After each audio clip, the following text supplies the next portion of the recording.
Tinokutambirai kunhau dzomanhoko dzozuva rusere mwedzi uno wa Gumiguru.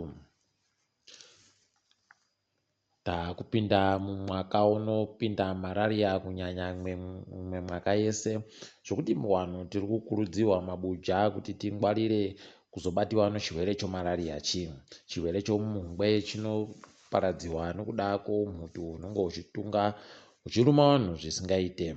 Kudzivirira tinofanira kuti tifuke maneti anodzivirira kuti tisapinde, kana iri mvura yokumwa tigotanga taikwatisa igovhazhaira togomwa hedu kana kubikisa.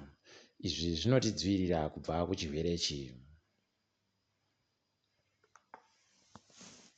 Hurumende yedu ichiri kundoramba ichisimbirira kuti iri kuda kugowandudza muhoro inohoriwa nevanhu vanoisenzera.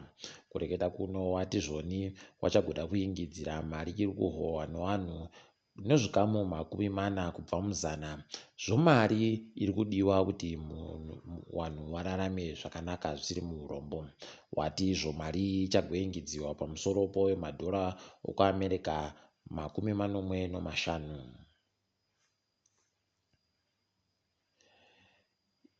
Watsano waimbonetsana nawaMnangagwa mumazuva avo mubato reZANU-PF waNicholas Goche nyasi uno wasungiwa kubhindura.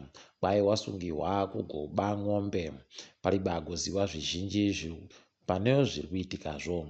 Ichokwadi kuti waMnangagwa wanoramba wakasimbirira, kana wakatokumumaka wanenge wakumumaka idizvo. Kambani yomugodhi yoBanget Mine yagoita kupa kambani inowaka zvibikamagetsi zvozuwa yoVotalia yokuFrance basa rokuti iwakire chibikamagetsi chozuwa charo pamugodhi uyu. Wakakwanisa kuunganidza mari inosvika mamiriyoni ekuAmerica 13. Wari kuringira kuti chibikamagetsi ichi chinenge chaakusenza kupera kwegore rinouya. Kanzuro yechitungwiza kwai yagoti iri kuda kupaza nokupwanya zvinhu zvakavakiwa zvisiri pamutemo. Yati iyo vanhu vakawaka zvinhu wabise wega kana kuti kanzuro ichazouya ichienda koobisa. Izvi kanzuro iyi yanetsa nonyaya yeuori nokuti zvizhinji zvakavakiwazvo zvakavakiwa mumatoro ayo asingabvumirwe kuti avakirwe.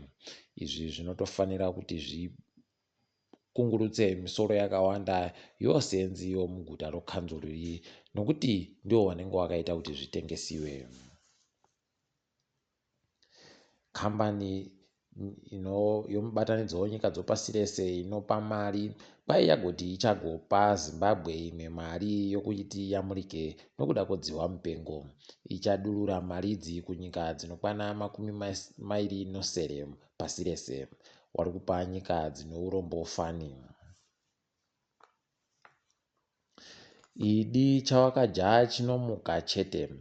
Japureza nyasi aona kuti aribe kungwara apo anga ari kuda kuti vanhu vamupe rutsigiro rwokumuvhotera pamakundano aakapinda maari.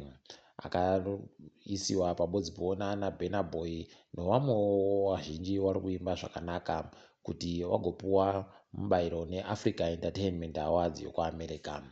Vanhu vanga vari kumurangaridza kuti isusu ndisu vanhu vakaramba kuti unyorewo pachena kuti #ZimbabweanLivesMatter, asi hwendo huno hwaakutida tiri kudaba. Vazhinji vabva vatoratidza pachena vachivhotera Burna Boy yo. Tolinga dzopasi rese. Nyika yoChina kwai yagowaka chibikamagetsi chozuwa chakakurisa pasi rese. Chibikamagetsi ichi kwai chichagoita kuti China yo iwe ndiyo ine chibikamagetsi chikuru pasi rese. Tinotenda zvikuru ndozvinoitika kana nyika iine vanhu vanochido nenyika yavo vari kutungamira, kwete zvedu zvinhu. Boka romubatanidzwa wenyika dzokumadokazuva kuAfrica roECOWAS rabisa zviga zvomutemo zvarakaisira nyika yomari. Wati ivo vari kufara nokuda kwezviri kuitika ikweyo. South Africa noIndia dzagoti kumbomisiwa kunyoresiwa waridziwo mazita emishonga yodzihwa mupengo. Wari kuti dzihwa mupengo riri richago mishonga iyi ikanyoresiwa mumazita evamwe zvichagoita kuti itadze kusvikawo kune vamwe vazhinji. Munyaya yekugumisira, wamiriri wedare reparamende kunyika yeFrance wari kuita hurukuro ukatomboka nyai kwokuti wabenhutse zvinhu zvawakaba kunyika yeSenegal pabodzi poono weBenin. Zvinhu zvakabiwa mumakore iwo waitonga ikweyo. Idi dai waita bawo rokubenhutsa zvinhu zvatitekairira zviri nani. Uku ndiko kuguma kodzanyasi. Murinzike zvisvino ndini mhandu wewonawo.